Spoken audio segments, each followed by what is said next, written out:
নমস্কার সবাইকে, welcome to my channel. তোমরা সবাই কেমন আছো? আমি খুব ভালো আছি। আর সব থেকে বড় কথা হচ্ছে আমি প্রথমেই সরি বলে দিচ্ছি, কারণ আজকে কালী পুজোর পরের দিন। আমি ভেবেছিলাম কালী পুজোর আগের দিন থেকে সুন্দর সুন্দর জিনিস ব্লগে আনবো, বাট আমার এত চাপ ছিল এবছর কালী পুজোয়, আমি সেরমভাবে কিছুই করতে পারিনি। নর্মালি দুর্গা পুজো আমি তার থেকে অনেক বেটার ব্লগ শ্যুট করতে পেরেছি, বাট আজকে কালী পুজোর পরের দিন, মানে 21 তারিখ আজকে। তো কালকেও যথারীতি সকালবেলা থেকে প্যান্ডেলে কাজ ছিল, দুপুরে কাজ ছিল, সন্ধেবেলা তো সারা রাত যেমন আমরা থাকি, সারা রাত না ওই 1টা অবধি ধরো ছিলাম। তো করে দেন বাড়ি এসছি ধরো ওই 1:30 2টোয়। এসে শুতে ধরো আরও কিছুক্ষণ লেগেছে, ওই ধরো 2টো 2:30 লেগেছে। এবার তারপর না আর সেরকম মানে এনার্জি ছিল না যে একটু কিছু ভিডিও করবো। ইভেন তার মাঝেও আমি সুযোগই পাইনি ভিডিও করার, এত কাজের চাপ ছিল। মানে এটা হচ্ছে তার সবথেকে বড় উদাহরণ যে আমি কালী পুজোটা কতটা ভালোবাসি দুর্গাপুজোর থেকেও। কারণ দুর্গাপুজোয় ব্লগ করার মতন টাইম আমি পেয়েছি, সুযোগ আমি পেয়েছি, তাই জন্য আমি করতে পেরেছি। কালী পুজো সেই সুযোগটাই আমি পাইনি, তাই জন্য আমি করতে পারিনি। তার মানে কালী পুজোটায় কতটা মন থাকে সত্যিই তাই। সারা বছর আমি কালী পুজোর অপেক্ষা করি, আমাদের পাড়ায় হয় বলে। তবে যদি কখনো এরকম দিন আসে যে পাড়ায় হচ্ছে না, তারপরেও আমি আজীবন চেষ্টা করব কালী পুজোর উপোসটা বজায় রাখার। কারণ মা কালীর সামনে বসলে আমি খুব মানে শান্ত হয়ে যাই। আমার মনে হয় যেন আমার মুখ থেকে কিছু বেরোচ্ছে না, কি চাইতে হবে ঠাকুরের কাছে আমি সেটা বুঝতে পারছি না। তো যাই হোক, চলো তোমাদেরকে তবু কিছু ছোট ছোট জিনিস আমি শ্যুট করেছি বা পাড়ার কাকুরা শ্যুট করেছে, আমি সেখান থেকে পেয়েছি, সেই সব কিছুই তোমাদের সাথে আমি শেয়ার করব। তো প্রথমে সেগুলো তোমরা দেখে নাও, তারপর আমাদের কালী পুজোতে 2nd ডে আর 3rd ডে কী হয় যতটুকু আমি থাকবো সমস্তটাই আমি চেষ্টা করব এই পুরো ব্লগটার মধ্যে পুরো কালী পুজোর আর কি বিষয়টা তুলে ধরা। এখন বাজে দুপুর ওই ধরো 2টো 2:30 মতন। তো আমি এই এক্ষুনি আমাদের পাড়ায় দুপুরে খাওয়া দাওয়া ছিল, আমি খেয়ে এলাম। এখন একটুখানি রেস্ট নেব ভাবছি, কারণ কাল রাতে যেহেতু সেভাবে আমার ঘুম হয়নি, এখন একটু ঘুমাবো। তো তোমরা চলো দেখে নাও কালী পুজোর প্রথম দিন কেমন হয়েছে, কালী পুজোর দ্বিতীয় দিনটা কেমন হতে চলেছে, এবং কালী পুজোর তৃতীয় দিনটা কেমন হতে চলেছে। চলো।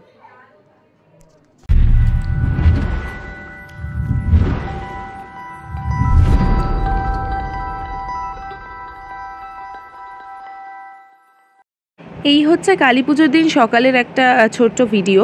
আমি মায়ের মুখটা আর কি কাগজ দিয়ে খুলছিলাম, তারপর ছোটোখাটো কিছু গয়নাও ছিল সেগুলো মাকে পরাচ্ছিলাম, আর মায়ের পায়ের সামনে কিছু সুন্দর সুন্দর কাগজ লাগানো ছিল সেগুলোও লাগালাম। বিকেলবেলায় 14 প্রদীপটা দিয়ে সাজিয়েছিলাম আমাদের তুলসী মঞ্চটা, আর দুপুরেও পাড়ার সবাই মিলে আমরা অনেক কাজ করেছি, কিন্তু সেগুলো ভিডিও করে ওঠা হয়ে ওঠেনি কারণ অনেকটাই ব্যস্ত ছিলাম আমরা। আর এই যে দেখছো বিশাল একটা মোমবাতি, এই মোমবাতিটা বাবার নামে আমরা ঠাকুরকে দিয়েছি। ওই মোটামুটি রাত্রিবেলা 8:30 9টা থেকে পুজো শুরু হয়ে গেছিলো। প্রথম অঞ্জলি হয়েছিল ধরো ওই 10টা নাগাদ, যদিও সেটা আমরা দিইনি, 10টা 11টা নাগাদ হয়েছিল। তারপরের অঞ্জলিটা আমি দিয়েছিলাম।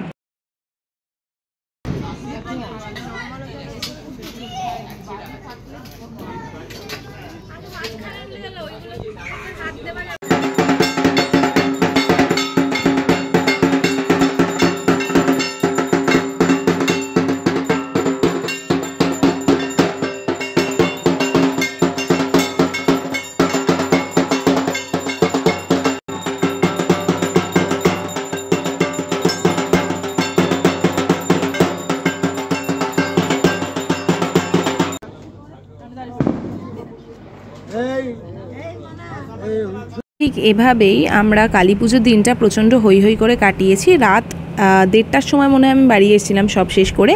তারও মাঝে ওই সন্ধ্যে 6:30 থেকে 8:30 অবধি যে গ্যাপটা পেয়েছিলাম, তখন আমি আর দাদা ছাদে এই মজার একটা চরকা ফাটিয়েছি, যেটা প্রায় 3বার নিভতে জ্বলে উঠেছে। আর আমার এই চরকাটা খুব ভালো লেগেছে। এবার খুব বেশি বাজি কেনা হয়নি, আগের বছর প্রচুর বাজি ছিল, তবে পরের বছর আরও কেনার প্ল্যান আছে।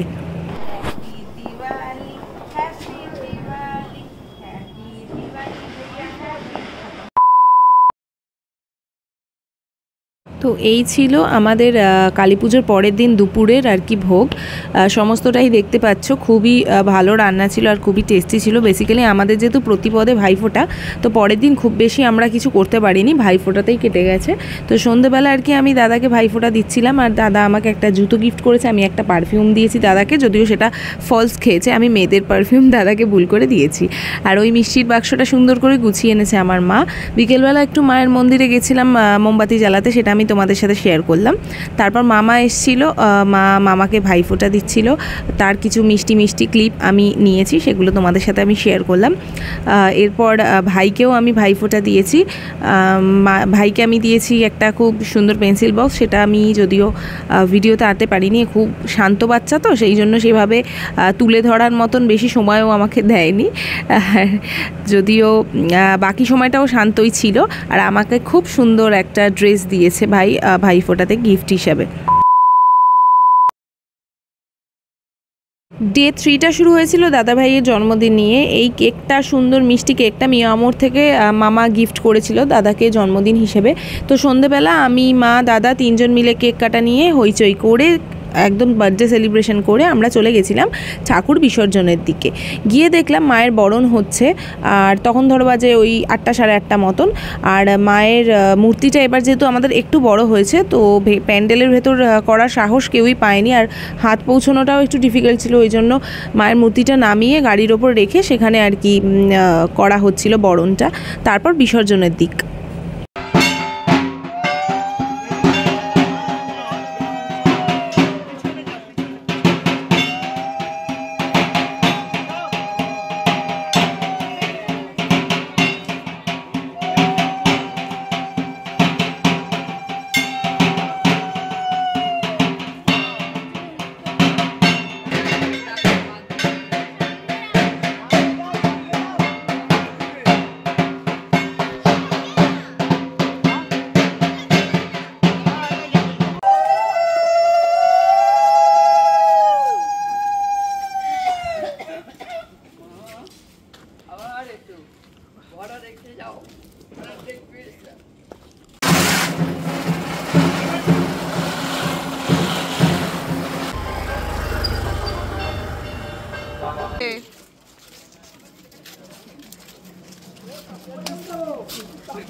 দেখিস গায়ে গায়ে, হ্যাঁ হ্যাঁ হ্যাঁ ঠিক আছে, জানো না করুন না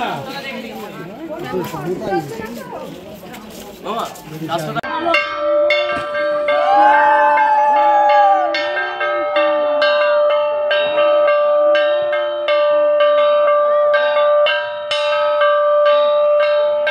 আনন্দ হইচইয়ের মধ্যেও সব থেকে কষ্টের মুহূর্ত ছিল হচ্ছে এই সময়টা যখন দেখছিলাম মা ভেসে যাচ্ছে।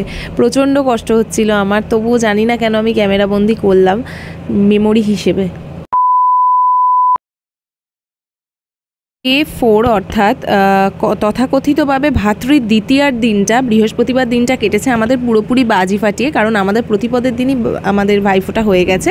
প্রচুর বাজি বেঁচেছিল, আমি, মা, দাদা মিলে সব ফাটিয়ে শেষ করে দিয়েছি। এই প্রথমবার আমাদের সাকসেসফুলিভাবে ফানুস আমি আর দাদা একসাথে ওড়াতে পেরেছি, নয়তো আমি থাকলে জীবনেও ফানুস ঠিকঠাক ওড়ে না। প্রত্যেকটা বাজি খুব মজাদার ছিল, আমি বাজি ফাটাতে খুব ভালোবাসি আমি আর দাদা ছোটো থেকেই। আর দিনটা শেষ করেছিলাম আমার খুব প্রিয় একটা বাজি, সাপ বাজি দিয়ে। টাটা, বাই বাই, দেখা হচ্ছে নেক্সট ব্লগে, ততদিন ভালো থেকো।